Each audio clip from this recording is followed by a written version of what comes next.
Hi, I'm Alice. Hi, I'm Justin. And you're listening to the Otterly Owlsome podcast. Who knows what we'll talk about?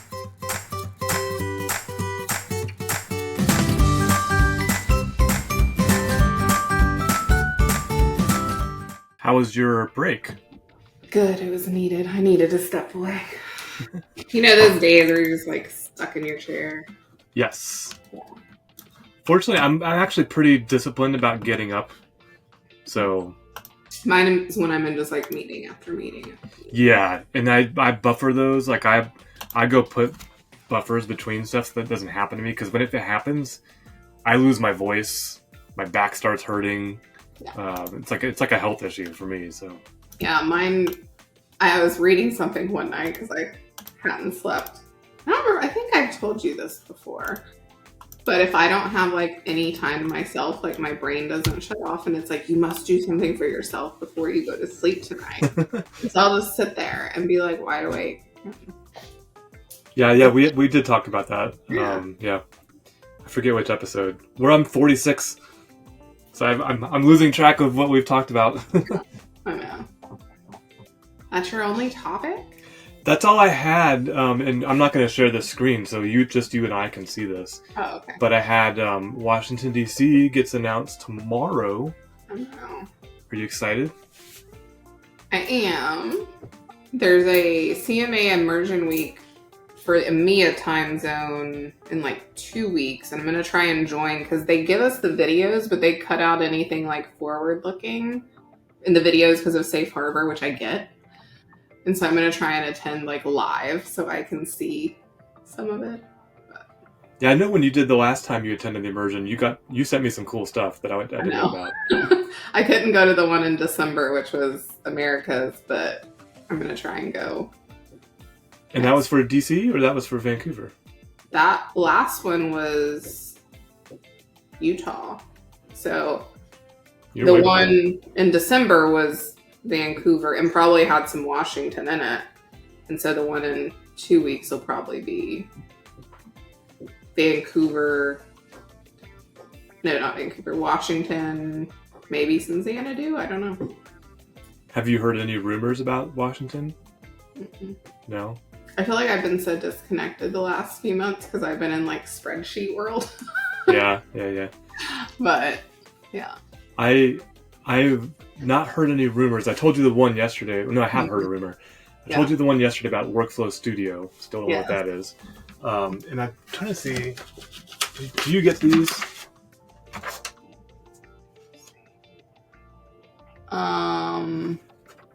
It's like a calendar that the dev team puts out, like all their webinars and stuff they're going to be on. Oh, nice. And the thing that jumped out to me was GraphQL Explorer. Because I'm not very familiar with GraphQL, but I believe that's how you suck data into workspaces. Yeah. And then on March 1st at 1:30 p.m., Workflow Studio and Flow Designer Live coding happy hour. So something's coming out with regards to workflows. Interesting. The other rumor that I heard was internal from one of our sellers that said, and I don't know how true this is, that they're announcing a CRM product with Washington, D.C. What do you think about that, if it's true? I mean, I would get it because they're trying to have everything in one platform, but also, can I just get like my application picker back in the header first? I think it's coming. Yeah, it's coming. I know. That one is coming, but I'm just like, I get it. Like, that's a whole lot of money they could make, especially people that have already bought in. But are they trying to compete with Salesforce? That was where my head went. Like, that's a... Because, I mean, with HRSD, it's like, we're not in competition with Workday. We're a complement. So I'm curious, like, if it'll be... Similar or... Yeah. I always had the sense that they didn't want to be a CRM. I did too. And this source that shared the rumor with me, they just heard it from another ServiceNow seller rep person. And those aren't very reliable for technical facts. Yeah. So I would take it with a grain of salt. But I have a video, I don't know if you've seen it, where you can put the application picker back in the... I know. That was just one when they took it away. I was like, why? Yeah. Why? That's a clean UI. They're making it nice and clean. Developers want things easy and accessible. Well, when I met with the admin experience team, I told them that there could be like an admin central, like where I go to do my admin stuff in this place. Because right now, depending on the product, depending on the platform, depending on the feature, there's like a gazillion places to go for everything. Yeah. And it feels like as an admin, you have to learn all those places to go and remember it all. So yeah. Well, I was doing a demo for Major Incident Monday or Tuesday, whatever day it was. And I thought it was funny. I love the services status page on the portal, on the old portal. Yeah. You can still get to it in Employee Center, but it's not like they don't have it like they used to, where it was on the front page or even a link at the top. And so anytime I talk about major incident, problem, or change management, I always talk about outages because that's what, like planned and unplanned outages, yeah. It gives the data for the portal. And so I was going out there to add it to the portal because I was going to, in major incident, be like, look, you can not proactively, but you can tell people so maybe they don't call. And I was like trying to just add the little status widget. And it was like, you're in the wrong scope. And I'm like, why? Why? And so then, of course, I picked the wrong correct scope because there's like 8 Employee Center ones. I was like... Yeah, scope picking is another one that's a pain in the butt. Yeah. Outages is another thing I could talk about ad nauseum. Outages? Should we put it on the list? Because I used to work in a knock, and so I get people don't know what's in there, and they don't use it, and it makes me sad. So, Incident, change, problem, and major incident, right? Yeah. But I showed them that, and they're like, this is awesome. Can we put this on our internal portal? Like, could we have a widget that references this? Like, I'm sure you could. Why not? Yeah, we've got a stack of developers ready to do that for you. But it's one of those that it's not widely used, and now it's not even, unless you knew it was on the old one, you wouldn't even know you could get to an Employee Center. Like, they don't showcase it like they did in the old one, which baffled me. So it makes sense to me, Justin, because the Employee Center, they took the emphasis off of IT on that landing page. Those are things that impact an employee. And like, I would want to know if something I use is down. Yeah. And I know that's also a generational thing. Like, if I don't have to pick up the phone, thank you. Yeah. I don't like to pick up the phone either. Yeah. No. Well, so one want that for Washington, D.C. is to return your application picker. That one's more of a jokey one than anything. I'm trying to think, 'cause I'm just so far removed, I feel like, some days. And then I do these workshops. I'm like, oh, yeah. So I guess your PDI, do you have a PDI? Mm-hmm. I do, because that's where I was changing all the stuff for mine. Are you ready for tomorrow in your PDI? Have you gotten all the notifications? And I've gotten the notifications, but there's nothing in there that's important. You're not worried about it? Just a bunch of demo stuff that I set up that was literally me adding this widget to the portal. Okay. To the portal, and yeah, I'm trying to think of other nitpicky things. Like, why isn't number read only out of the box? That bothers me. The record number? Because I have to always do it every single time. I hate it when it shows up on the new form. I'm like, and it's blank. I'm like, why? Why do you bother? Huh? That's a setting.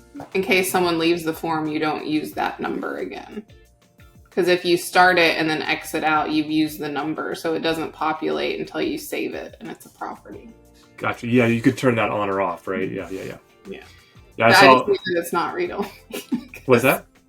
I've accidentally deleted so many of them that I don't get why it's not read-only. There was a LinkedIn article, and I'm not going to phrase this right, but it was one of the super smart people. Yeah. And he posted something about using the unused numbers. Yeah. Like some script that would go find where there was gaps in the numbering sequence, and it would use them. It was something like that. I was just like, that is a little nitpicky for me. Like, yeah, just move on. Sorry, I'm going to do not disturb because I started thinking. Is that your Teams? Yes. Good grief. Yeah. Do you get a lot of Teams messages? Yes, I do. Thanks. Well, you're always very prompt when I message. Yeah. Well, one of our customers, I don't know if you have to edit this out or not, had a contractor in who quit with no warning. So I'm like, we have ROTs. Let us help you. Oh, you mean they contracted out for like a... For help, just to meet their Like, time. I just signed a contract with them personally to work on their instance, and that person left? Okay. Yeah, I mean, that's the advantage of working with a partner is... Yeah, like they could start tomorrow. That happens. Yeah. Yeah. Which would be awesome. Which we've been trying to get them to do, but... Yeah. It's so competitive out there for talent that, yeah, I'm not surprised. Yeah. I was actually talking to my friend Tracy that works with ServiceNow Skill Bridge, and we are going to submit a topic to talk about at Knowledge as well about the war on talent and how ServiceNow is actually making the investment in all these next-gen programs. Mm-hmm.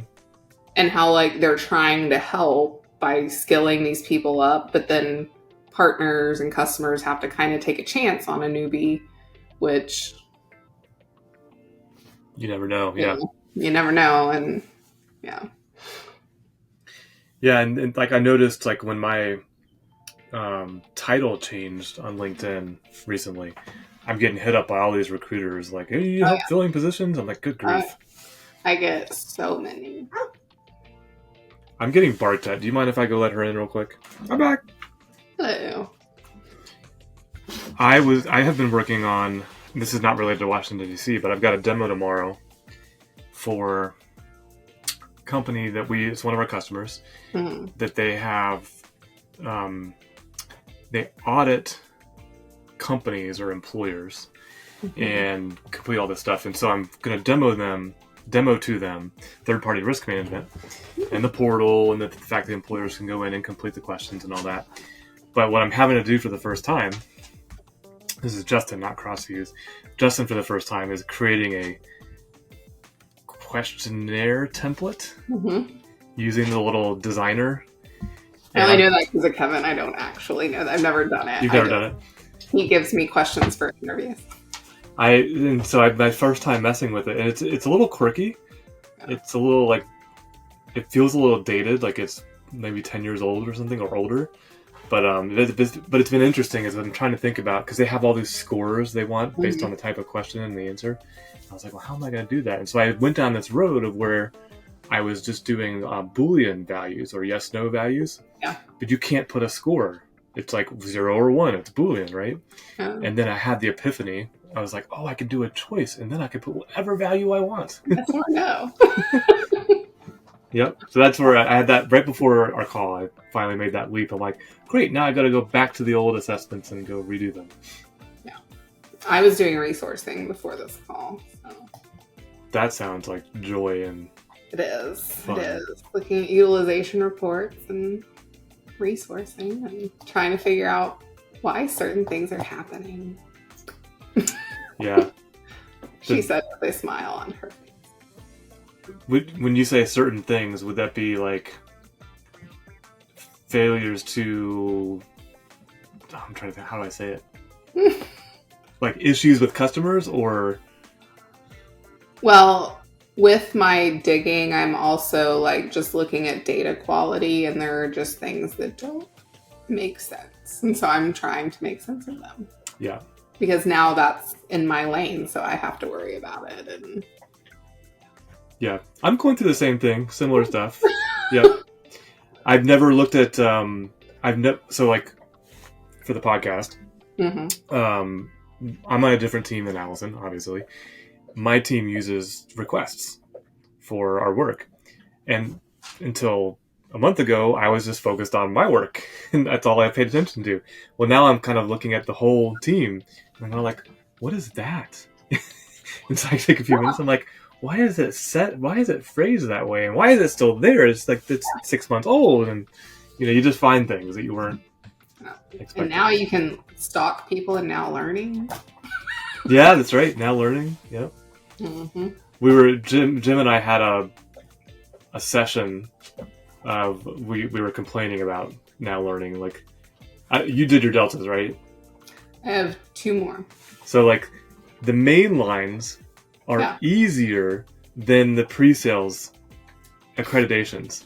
Like the main lines you can knock out in probably 10 to 15 minutes if you have the doc side open. If you've read and right. The pre-sales certs on the deltas, there's like an hour to a 2 hour video attached with it. No PowerPoint deck, so you can't download anything. You gotta watch it, or you've gotta like wing it if you know it pretty well. And then the questions are like super tricky and hard, and it's just what color was Bill's shirt in the second minute of the video? Yeah, like random stuff like that. I'm just like, seriously? I had a college professor that did that one time. We had to watch some movie in class, and one of the questions was literally like, what color was someone's shirt in the end scene or something? And you're like, so stupid. What does that have to do with this? Yeah. So I hate stuff like that. Because I'm not going to sit there and focus on what color the shirt was. Like, yeah. Now, you may not know the answer, but we don't have to do this all again for Washington, D.C. We have to do it again for Xanadu, right? Yeah, now it's once a year. Once a year. Instead of 2 times a year. Got it. Or at least it was, unless they change it back, which you never know. Who knows? Yeah. Who knows? What else is on your mind, Allison, that you'd like to share with the podcast world? Major incident management you did. Yeah, I did that. I did knowledge this week. Knowledge management? Mm-hmm. Like a whole session? I mean, yeah. I mean, it's knowledge. It's not like it was earth-shattering. But I still find it fascinating that they don't have the advanced plugin on out of box. But I'm sure there's a reason, because like the knowledge templates and the ownership groups and all of that, like that's all stuff that's pretty essential in knowledge. You still have to turn the plugin on. Isn't the versioning part of advanced too? I can't remember if that's part of the plugin or if that's one of the properties you turn on, but it might be. But I know templates are. I'm pretty sure ownership groups are. But I thought it would be on by default by now. Right. And I found out that it's not. It is still has to be turned on. That is odd too, because almost every product uses them. Because the template piece alone, like, to me, that's not advanced. That's like kind of critical path for knowledge, so that people, like, you want it to be uniform. So when people go to knowledge, it's the same experience. They know where to look. They know how to read the article. So that was always surprising. She's very thirsty. This is the most annoying sound to me, is that sound. So like, there was a, what was it? 23andMe? Mm-hmm. Did you ever do that, 23andMe? So I did it. Like my identity. Yeah.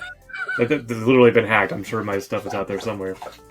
But there's a questionnaire that you do, like, I guess it's to keep you busy while you're waiting on your test results. And one of the questions in the questionnaire was, does the sound of people chewing drive you into a rage or something like that? And I was like, yes!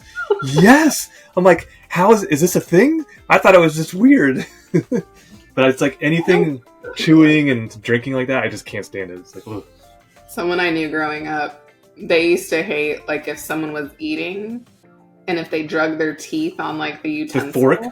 Yeah. Chef Ramsay does it all the time. Drives me nuts. You can hear it hit his teeth when he samples it. Oh, he's like, let me try that sauce. And he's like, clink. I'm like, oh! Maybe that's a British thing. Don't bite the fork or the spoon. Oh, yeah. Now, Brian did it, so I should ask him what his results were. Because we were always, growing up, my grandpa said we were Native American, and we all have the features. So, like, my hair is actually a lot darker than this. I just lighten it. And we all have the cheekbones. My grandpa looks more Native American than I do. But, you know. We were told that growing up, that there was somewhere in our history some Native American. But then when I did my 23andMe, I was like, this is the whitest background profile I have ever seen. Like, there was nothing remotely, like, I was just like, yep, no diversity in our background at all. So. The bad part was, so growing up in Oklahoma, if you had your Indian card, you could go to college for free. You got healthcare for free. You got your license plate tag, like, not free, but at a much more discounted rate. Like, there were a lot of just services. Mm-hmm. And my grandpa was poor. He literally lived in a literal tent. Like, he lived in a tent. And so where he grew up, when they would have people come sign the rolls, like the Indian rolls, if you signed up, they took all of your belongings. And so his family wouldn't go sign the rolls because they had nothing to begin with. And they were like, we can't afford to lose. They had like a horse. And they were like, we can't afford to lose like our horse or our tent. And so they never signed them. And my grandpa was hilarious, number one. But he would always say, the one time I went to get in one of the Indian lines because I could pass out of it, the only thing I got was a shot. For vaccine or something? Yeah. And I was like, oh, jeez. But so we have to track ours back from before them to see if someone signed the rolls. And it's a lot of work. And what is signing the rolls mean again? So they have what are called the Dawes rolls, which were the Native American register of, I'm a registered Native American. It's like a census almost. Yeah. Okay. But you got to sign like a number and all this, and if you can prove to the nation, whichever Indian nation it is, then you can get a card which has like tons of benefits. Like if I can get it traced back, like Dexter could go to school for free. Only at certain schools, not like anywhere in the world, but like there's certain schools that you get free college, and that alone, you know. That's worth it, yeah. So. I don't know how like true this is, but Mm-hmm. I've lived here in Asheville for over 20 years, and I've heard it several times from people who are locals say that, so the Cherokee Nation is near us, Mm-hmm. and if you're so much blood or whatever, that you actually get a distribution of the casino profits. Yep. And I always thought that was pretty cool. It's like, man, if I could just like, you know, do whatever it's almost like UBI or Universal Basic Income. Like if you just had a set level, then you really could do whatever you want. Yeah. Not like what you have to do. Yeah, so we have Cherokee and Choctaw, and I'm more Cherokee than Choctaw. And my ancestors, that sounds so like ancient, they migrated from North Carolina to Oklahoma. Oh, okay. And settled in what's now Stillwell, Oklahoma. Stillwell, yeah. But they were in Arkansas for a while too. So they went from like North Carolina to Arkansas to Stillwell. And yeah, there are certain nations that give out like profits from that. Not all of them do, but yeah. I think the biggest news here, they've finally legalized marijuana. That's medicinal or recreation? I think it's recreational, but it's only on tribal lands. Like it's only Yeah, they have their own set of laws, their own police, everything. Which I feel like it's effectively legal most places. Like at this point, it really is. You gotta be here. You gotta have carrying a lot of weight to get in trouble. It's not here at all. In South Carolina? Yeah. Like not even a little bit. But that's okay. Yeah, you probably still smell it and see it. Like I smelled so much in Vegas. Like really? At one point, I was sitting there with our new CEO and was like, I'm pretty sure I'm contact high at this point. And he was like, what? And I was like, just breathe. He's like, oh, I know. Like, So people smoke it in public now? It's recreational in Vegas. Really? Mm-hmm. I knew they had dispensaries, but I didn't think you could just like walk around and get other people high. Yeah, I mean, and like even in California, it's recreational. Because when I went to San Diego a couple of years ago, I mean, like several years ago at this point, like 4 years ago, I remember my friend was with me and she wanted to go to a dispensary, and I'm like, okay, how? Like, we can't go. You can tell how like hip I am. And we went, and I'm just like, even if this was something I did,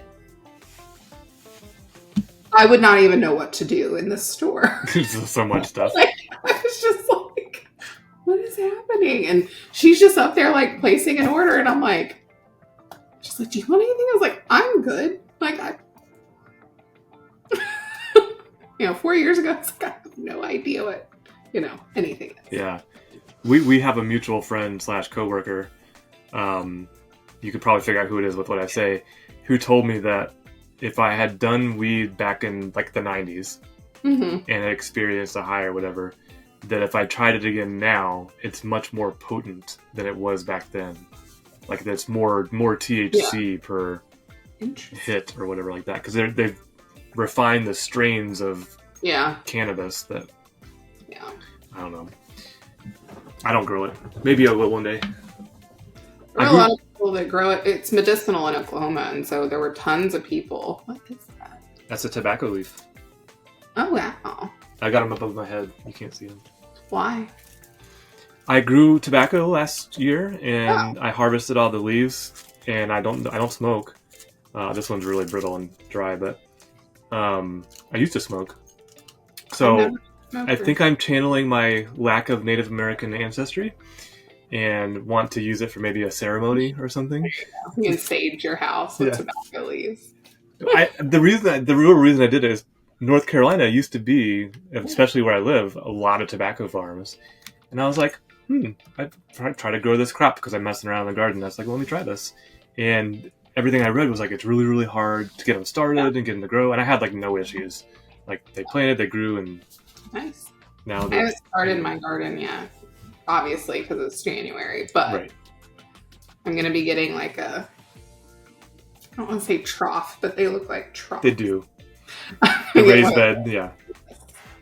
That's bigger than my little bitty thing. Have you picked your crop yet? Like, do you know what you're going to grow? Do you need to go?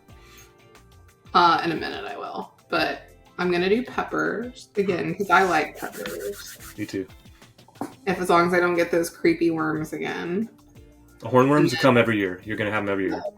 And then onions. Like, I want to do like onions, peppers, green onions, stuff like that I know I'll eat. Because if I just like grow random crap, I'm not going to eat it, and that's wasteful. So Dexter likes tomatoes, so we'll probably plant some tomatoes. I've never met a kid that likes tomatoes. He loves tomatoes. He likes the little cherry tomatoes. Interesting. Mm-hmm. I like them now, but I hated them as a kid. Yeah, he loves avocado. Like, he's been eating avocado. Like, that was one of his very first foods. And to this day, if I can get him to eat nothing else, he will eat an entire avocado. Does he salt it, or what? How does just I plain? put a little bit of salt on it, but he'll just eat a whole avocado. Wow. Mm-hmm. What an odd kid. And has since, that was one of his very first foods, and it's one thing that I can always get him to eat as well. I mean, it's healthy as hell. Like, it's really good for you. So. I don't like avocado. I think it smells and tastes like Play-Doh. If what I imagine Play-Doh would taste like, but it smells like Play-Doh. You've never eaten Play-Doh?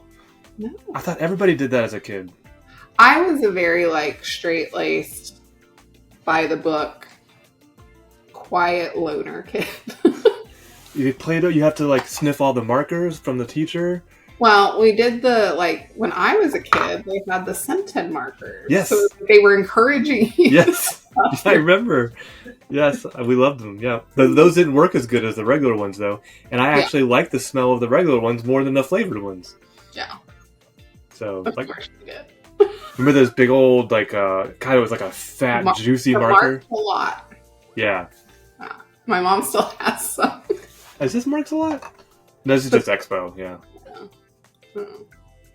All right. Well, podcast 46 done in the books. Go enjoy your meeting. I will. All right. I'll talk to you tomorrow. Bye. See ya.